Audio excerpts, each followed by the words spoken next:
আসসালামু আলাইকুম। আমি আশফাকুজ্জামান আবার চলে আসলাম আরেকটা চাকরির বিজ্ঞপ্তি নিয়ে। তাহলে চলুন সরাসরি চাকরির বিজ্ঞপ্তিটা দেখে আসি।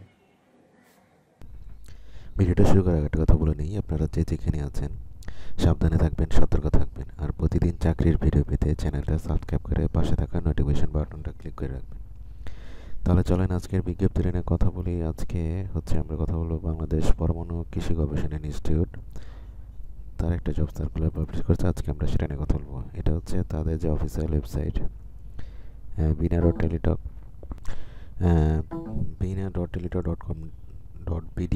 এখানে গেলে আর কি এই সার্কুলারটা আপনারা পেয়ে যাবেন, কিংবা বিনা.com.bd তাদের যে অফিসিয়াল ওয়েবসাইটটা আছে সেখানে গেলে এই যে এখানে দেওয়া আছে www.bina.com.bd, এখানে গেলেও পাবেন। ঠিক আছে, এটা হচ্ছে অরিজিনাল যে বিজ্ঞপ্তিটা সেটা। আমি ভিডিও ডিসক্রিপশন আপনাদের জন্য একটা লিঙ্ক দিয়ে দিব, ওইটা ক্লিক করলেও আপনারা এই ডিটেলসটাও এখানে পেয়ে যাবেন। ঠিক আছে, মানে এটাতে আপনাদের একটু সুবিধা হবে আর কি, খুঁজে বের করতে হবে না। এটা ক্লিক করলে এই সবগুলো ডিটেলস প্লাস এই লিঙ্কটাও আমি এখানে দিয়ে দিব। আমি একটু আলোচনা করে দিই। প্রথমে আছে দেখেন কি, বাংলাদেশ পরমাণু কৃষি গবেষণা ইনস্টিটিউট, ভাকৃবি চত্বর, ময়মনসিংহ 2202। এরপরে হচ্ছে নিয়োগ বিজ্ঞপ্তি। এরপর হচ্ছে বাংলাদেশ পরমাণু কৃষি গবেষণা ইনস্টিটিউট বিনা, ময়মনসিংহ এর নিম্নবর্ণিত রাজস্ব খাতভুক্ত স্থায়ী ও অস্থায়ী 15টি শূন্য পদে অস্থায়ী ভিত্তিতে সরাসরি নিয়োগের নিমিত্তে প্রকৃত বাংলাদেশি নাগরিকদের নিকট হতে অনলাইনে বিনা.টেলিটক.com.bd এর দরখাস্ত আহ্বান করা যাইতেছে। উল্লেখিত পদে আবেদনের জন্য প্রয়োজনীয় শিক্ষাগত যোগ্যতা ও অন্যান্য শর্ত নিম্নে উল্লেখ করা হলো। প্রথম হচ্ছে আপনার ক্রমিক নং, এরপরে হচ্ছে পদের নাম, গ্রেড ও বেতন স্কেল, এরপর হচ্ছে পদের সংখ্যা, এরপর এরপর হচ্ছে সর্বোচ্চ বয়সসীমা, এরপর হচ্ছে প্রয়োজনীয় শিক্ষাগত যোগ্যতা ও অভিজ্ঞতা। একটি পদ এই জন্য ক্রমিক হচ্ছে 1, বৈজ্ঞানিক কর্মকর্তার গ্রেড হচ্ছে 9, স্যালারি হবে 22,000 থেকে 53,000 60 টাকা। আর পদ সংখ্যা হচ্ছে 15টি, কৃষি 15টি, 14টি অস্থায়ী ও 14টি স্থায়ী এবং একটি অস্থায়ী। মানে এই 15টার ভিতরে 14টা হচ্ছে স্থায়ী এবং একটা হচ্ছে অস্থায়ী। সর্বোচ্চ বয়সসীমা হচ্ছে 30 বছর। আর প্রয়োজনীয় শিক্ষাগত যোগ্যতা অভিজ্ঞতা হচ্ছে কোনো স্বীকৃত বিশ্ববিদ্যালয় হইতে কৃষি বা কৃষি প্রকৌশল বা কৃষি অর্থনীতি বা ইলেকট্রিক্যাল অ্যান্ড ইলেকট্রনিক্স ইঞ্জিনিয়ারিং বা ফলিত পদার্থবিজ্ঞানে অনন্য দ্বিতীয় শ্রেণী বা সমমানের সিজিপিএতে 4 বছর মেয়াদী স্নাতক ডিগ্রি অথবা অনন্য দ্বিতীয় শ্রেণী বা সমমানের সিজিপিএতে স্নাতকোত্তর বা সমমানের ডিগ্রি, এবং শিক্ষা জীবনের সকল স্তরে অনন্য দ্বিতীয় বিভাগ বা শ্রেণী অথবা সমমানের সিজিপিএ থাকতে হবে, মানে সবটিতে সেকেন্ড ক্লাস থাকতে হবে মিনিমাম। এরপর হচ্ছে নিয়োগের শর্তাবলী। প্রথমে হচ্ছে আবেদনকারীকে অবশ্যই বাংলাদেশের নাগরিক হতে হবে। প্রার্থীগণকে অনলাইনে বিনা.টেলিটক.com.bd আবেদন করতে হবে। মানে এই লিঙ্কটাতে গেলে আপনি একটা ফর্ম পাবেন, সেই ফর্মটা ফিল আপ করতে হবে আর কি। আবেদন করতে হবে, আবেদনকারীর নাম, পিতার নাম, মাতার নাম, জন্ম তারিখ ও নিজ জেলা সহ অন্যান্য সকল তথ্য সংশ্লিষ্ট সনদে যেভাবে লিখিত আছে অনলাইন আবেদন ফর্মে এবং পরবর্তীতে হুবহু সেভাবে লিখতে হবে। মুদ্রিত বা হাতে লেখা কোনো প্রকার আবেদন বা কাগজপত্র ডাকযোগে বা অন্য কোনো উপায়ে প্রেরণ করা হলে তা গ্রহণযোগ্য হবে না। মানে আপনি যদি হাতে লেখা মানে ওই ফর্মটা ফিল আপ করে যদি ডাকযোগে কিংবা অন্যান্য উপায়ে হার্ড কপিটা পাঠান তাহলে সেটা গ্রহণযোগ্য হবে না, অনলাইনে আপনাকে অ্যাপ্লাই করতে হবে। এরপর হচ্ছে বয়সের ক্ষেত্রে এফিডেভিট গ্রহণযোগ্য নহে। বয়সসীমা হচ্ছে 31 জানুয়ারি 2021 তারিখ অনুযায়ী।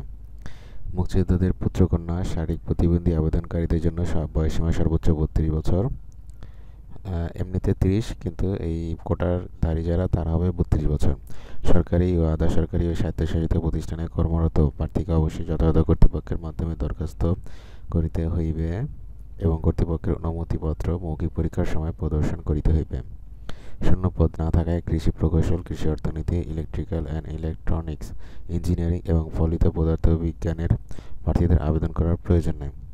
অনলাইন আবেদনপত্র পূরণ সংক্রান্ত নিয়মাবলী ও শর্তাবলী। এটা হচ্ছে পরীক্ষা অংশগ্রহণে ইচ্ছুক ব্যক্তিকে bina.teletalk.com.bd অথবা www.bina.gov.bd ওয়েবসাইটে মাধ্যমে নির্ধারিত আবেদনপত্র পূরণ করিয়া পরীক্ষার ফি সহ অনলাইন রেজিস্ট্রেশন কার্যক্রম সম্পূর্ণ করিতে হইবে। উল্লেখিত ওয়েবসাইটে প্রবেশ করিলে বিনা নিয়োগ 2020-এর বিজ্ঞপ্তি, আবেদনপত্র পূরণের বিস্তারিত নির্দেশনাবলী এবং নির্ধারিত অ্যাপ্লিকেশন ফর্ম এর লিঙ্ক দৃশ্যমান হইবে। অ্যাপ্লিকেশন ফর্মের লিঙ্ক এ ক্লিক করিলে বৈজ্ঞানিক কর্মকর্তা পদে রেডিও বাটন দৃশ্যমান হইবে। রেডিও বাটন সিলেক্ট করিয়া নেক্সট বাটনে ক্লিক করিলে অ্যাপ্লিকেশন ফর্ম পাতায় প্রবেশ করা যাইবে। আবেদনপত্র পূরণ ও পরীক্ষার ফি জমা দেওয়ার শুরুর তারিখ ও সময় হচ্ছে 31/12/2020 থেকে সকাল 10টা থেকে, মানে আমি আজকে ভিডিওটা করতেছি 1/1/2021, মানে এটা গতকালকে সার্কুলার এটা শুরু হয়ে গেছে। আবেদনপত্র পূরণপূর্বক জমা দেওয়ার শেষ তারিখ ও সময় হচ্ছে 31/1/2021, মানে এই মাসের 31 তারিখ পর্যন্ত বিকাল 5 ঘটিকা পর্যন্ত। উক্ত সময়সীমার মধ্যে ইউজার আইডি প্রাপ্ত প্রার্থীগণ অনলাইন আবেদনপত্র সাবমিটের সময় হইতে পরবর্তী 72 ঘন্টার মধ্যে SMS এর মাধ্যমে আবেদন ফি জমা দিতে পারবেন। অনলাইনে আবেদনপত্রের প্রার্থীতার স্বাক্ষর দৈর্ঘ্য হচ্ছে 300 এবং প্রস্থ হচ্ছে 80 পিক্সেল। রঙিন ছবি দৈর্ঘ্য হবে 300 এবং প্রস্থ হবে 300 পিক্সেল। স্ক্যান করে আপলোড করতে হবে, মানে ছবি আর স্বাক্ষর স্ক্যান করে আপলোড করতে হবে। অনলাইন আবেদনপত্র পূরণকৃত তথ্য যেহেতু পরবর্তী সকল কার্যক্রমে ব্যবহৃত হইবে, সেহেতু অনলাইনে আবেদনপত্র সাবমিট করিবার পূর্বে পূরণকৃত সকল তথ্যের সঠিকতা সম্পর্কে প্রার্থী নিজে শতভাগ নিশ্চিত হইবেন। অনলাইনে আবেদনপত্র যথাযথ পূরণ করে নির্দেশনা মতে প্রার্থীর ছবি ও স্বাক্ষর আপলোড করে আবেদনপত্র সাবমিট করা সম্পূর্ণ হইলে কম্পিউটারে ছবি সহ অ্যাপ্লিকেশন প্রিভিউ দেখা যাইবে। নির্ভুলভাবে আবেদনপত্র সাবমিট করিবার পর প্রার্থী ইউজার আইডি, ছবি এবং স্বাক্ষরযুক্ত একটি অ্যাপ্লিকেন্ট কপি পাওয়া যাবে। অ্যাপ্লিকেন্ট কপিটি ডাউনলোড পূর্বক রঙিন প্রিন্ট করিয়া পরীক্ষা সংক্রান্ত যে কোনো প্রয়োজনে সহায়ক হিসেবে সংরক্ষণ করিবেন, মানে এটা কমপ্লিট হওয়ার পর। প্রাপ্ত ইউজার আইডি নম্বর ব্যবহার করিয়া প্রার্থী যে কোনো টেলিটক প্রিপেড মোবাইল নাম্বারের মাধ্যমে SMS করিয়া আবেদন ফি বাবদ 112 টাকা অনধিক 72 ঘন্টার মধ্যে জমা দিবেন। উল্লেখ্য, অনলাইনে আবেদনপত্রের সকল অংশ পূরণ করিয়া সাবমিট করা হইলে আবেদন ফি জমা না দেওয়া পর্যন্ত অনলাইন আবেদনপত্রটি কোনোভাবেই গৃহীত হবে না। নিম্নে SMS এর নির্দেশনা ইউজার আইডি এবং পাসওয়ার্ড পুনরুদ্ধার পদ্ধতি উল্লেখ করা হলো। এই ডিটেলসগুলো আপনারা দেখে নিন, SMS করার পদ্ধতিটা, ঠিক আছে? আমি বললেও আপনারা বুঝতে পারবেন না, শুধু একটা কনফিউশন সৃষ্টি হবে। সো আপনারা এটা দেখে নেবেন, দেখলে এই অনুযায়ী SMS করবেন, তাহলেই হবে। আমি ভিডিও ডিসক্রিপশনে একটা লিঙ্ক দিয়ে দেবো, এটা ক্লিক করলেই হবে। প্রবেশপত্র প্রাপ্তির বিষয়টি হচ্ছে bina.teletalk.com.bd ওয়েবসাইটে এবং প্রার্থীর মোবাইলে ফোনে SMS এর মাধ্যমে শুধুমাত্র যোগ্য প্রার্থীকে, মানে যারা যোগ্য তাদেরকে যথাসময়ে জানানো হইবে। অনলাইন আবেদনপত্রে প্রার্থীর প্রদত্ত মোবাইল ফোনের পরীক্ষা সংক্রান্ত যাবতীয় যোগাযোগ সম্পন্ন করা হইবে। বিধায় উক্ত নম্বরটি সার্বক্ষণিক সচল রাখা, SMS পড়া এবং প্রাপ্ত নির্দেশনা তাৎক্ষণিকভাবে অনুসরণ করা। SMS এ প্রেরিত ইউজার আইডি এবং পাসওয়ার্ড ব্যবহার করিয়া পরবর্তীতে রোল নম্বর, পদের নাম, ছবি, পরীক্ষার তারিখ, সময় ও স্থানের বা কেন্দ্রের নাম ইত্যাদি তথ্য সংবলিত প্রবেশপত্র ডাউনলোড পূর্বক রঙিন প্রিন্ট সংরক্ষণ করিবেন। প্রার্থী প্রবেশপত্রটি লিখিত পরীক্ষায় অংশগ্রহণের সময় এবং উত্তীর্ণ হইলে মৌখিক পরীক্ষার সময় অবশ্যই প্রদর্শন করতে হবে। প্রার্থীর যোগ্যতা যাচাই: প্রার্থী কর্তৃক প্রদত্ত কোনো তথ্য বা দাখিলকৃত কাগজপত্র জাল, মিথ্যা বা ভুয়া প্রমাণিত হলে কিংবা পরীক্ষা নকল বা অসৎ উপায় অবলম্বন করিলে সংশ্লিষ্ট প্রার্থীর প্রার্থিতা বাতিল সহ তাহার বিরুদ্ধে আইনানুগ ব্যবস্থা গ্রহণ করা হইবে। ভুল তথ্য, জাল কাগজপত্র প্রদর্শিত হইলে পরীক্ষায় উত্তীর্ণ যে কোনো প্রার্থীর প্রার্থিতা বাতিল করিবার ক্ষমতা কর্তৃপক্ষ সংরক্ষণ করিবেন। মৌখিক পরীক্ষার সময় নিম্ন বর্ণিত কাগজপত্রের মূল কপি প্রদর্শনপূর্বক প্রতিটির একটি করিয়া সত্যায়িত ফটোকপি বা অনুলিপি দাখিল করিতে হইবে।